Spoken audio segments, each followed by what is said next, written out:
Halo Sobat Dino, aka Sudi Nonton, bagaimana kabarnya? Kalian yang kemarin sering keramas sebelum sahur, sudahkah Anda bertobat? Lur, kali ini saya akan membahas film yang berhubungan dengan rutinitas Anda itu. Ya, Keramas, sebuah film dari Tiongkok bergenre action komedi ini akan menghibur Anda semua. Jadi langsung saja karena saya nanti malam ada jadwal tenis bersama Uwak Jackie Chan. Santuikan posisi badan, yuk nonton, dan inilah dia.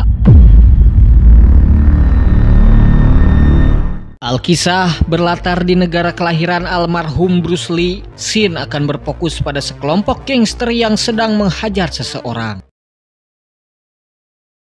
Belum diketahui pasti siapakah yang mereka hajar itu, namun mari saya perkenalkan Anda kepada salah seorang pria yang berhasil lolos dari kejaran berandal jalanan itu. Dia bernama Tai, kita panggil saja John, tidak still in the house, yang mana John sendiri berhasil lolos akibat sembunyi di salah satu salon yang ada di simpang jalan ini.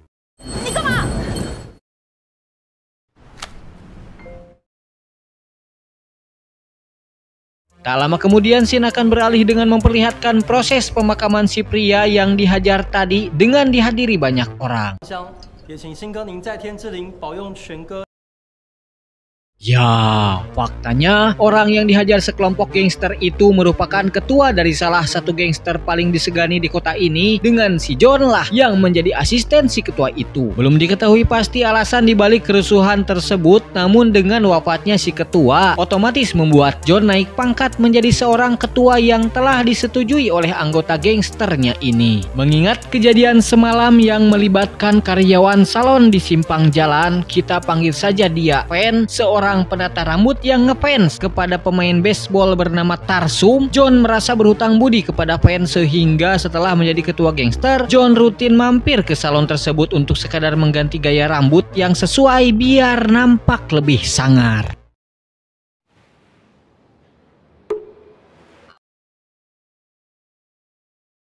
Tak butuh waktu lama, setelah itu Fan pun mendapatkan banyak pelanggan baru yang notabene kebanyakan di antara mereka merupakan anggota dari gangster alias anak buah si John. Atas hubungan kedekatan John dengan Fan yang semakin hari semakin intens, nampaknya benih-benih cinta telah tumbuh di benak hati John, sehingga tepat ketika dia berkumpul dengan anak buahnya, John meminta saran bagaimana tata cara mendekati wanita yang baik dan benar.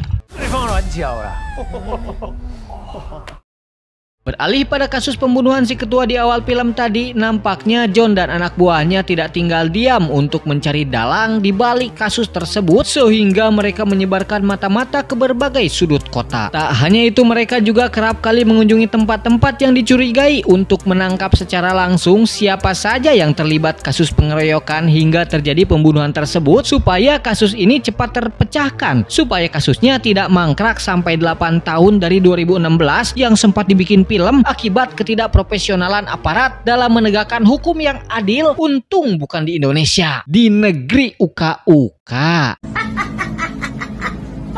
Keesokan harinya, John kembali mengajak Fan untuk jalan pada malam nanti ke pasar malam yang langsung diiyakan oleh Fan. Singkat cerita, John terus melakukan pendekatan kepada Fan secara ugal-ugalan, sehingga ketika pulang dari pasar malam tersebut, John berhasil meyakinkan Fan untuk melakukan aktivitas olahraga malam, atau kalau dalam bahasa Mandarinnya disebut ahoy-ahoy.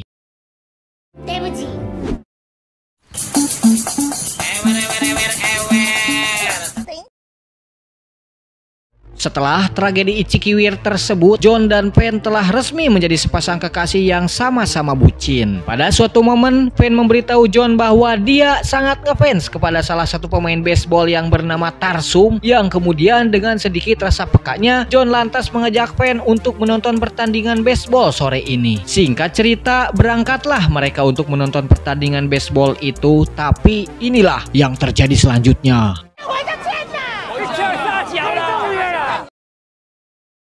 Ya, nampaknya detail mereka sebagai sekelompok gangster menyebabkan orang-orang merasa tidak ingin berurusan dengan mereka, sehingga mau tidak mau mereka tidak diizinkan masuk. Namun pada keesokan harinya, John terus mencoba untuk membahagiakan Fan dengan langsung mengundang pemain baseball idolanya ke markas John, tapi inilah yang terjadi.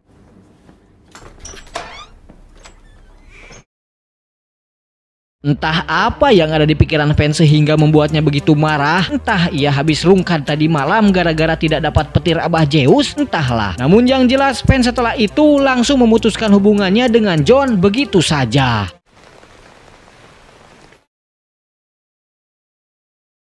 Setelah kejadian tersebut, nampaknya John mulai merasakan gamon yang cukup membuatnya kehilangan jati diri sebagai ketua gangster. Namun sisi positifnya, dia mulai bisa fokus kembali untuk menuntaskan misinya yang sempat terhenti.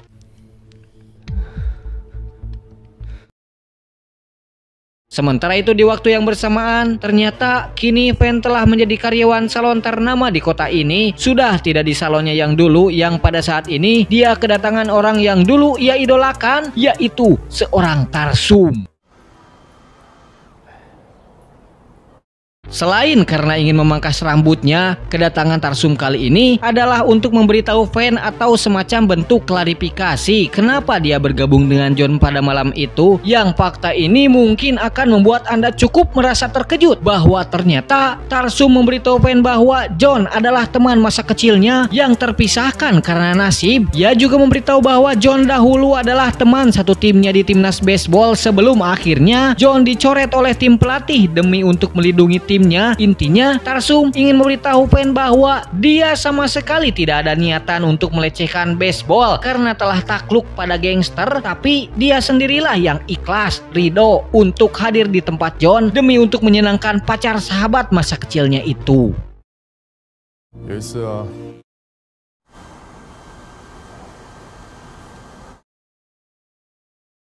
Singkat cerita, malam pun poek. Scene akan beralih kepada John dan si Jangkung yang sedang ngeem di kolam renang. Di tengah keasikan tersebut, tiba-tiba mereka didatangi sekelompok orang yang di awal film tadi juga sempat mengejar John. Sekaligus diduga merekalah yang mengeroyok si bos sampai maut. Dan setelah ini, inilah yang terjadi selanjutnya.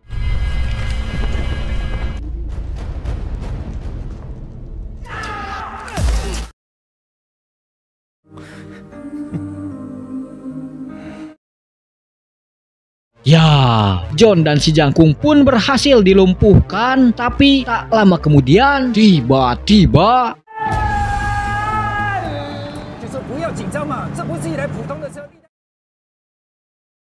entah bagaimana keberuntungan masih berpihak kepada mereka, namun itulah faktanya sehingga pada akhir film kita akan menyaksikan sakaratul maut seorang John dan setelah ini inilah yang terjadi.